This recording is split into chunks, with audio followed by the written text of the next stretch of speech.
26-এর নির্বাচন দেখতে হলে আগে জুলাই বিপ্লবের স্বীকৃতি লাগবে।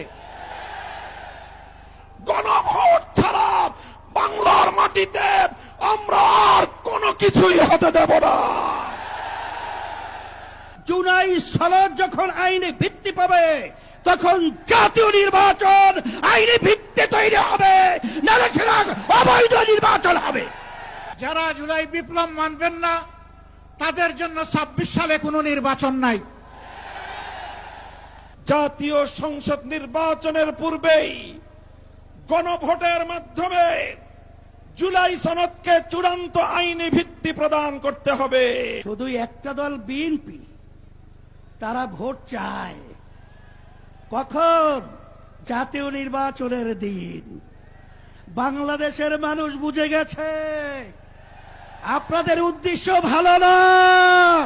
13ই নভেম্বর কোন বাকশালপন্থীকে বাংলার রাজপথে আমরা নামতে দেব না। রক্ত দিয়ে যেই ফ্যাসিবাদ বিদায় করেছি, প্রয়োজনে আবার রক্তের সাগর প্রবাহিত হবে, বাংলার মাটিতে ফ্যাসিবাদ ফিরে আসবে না।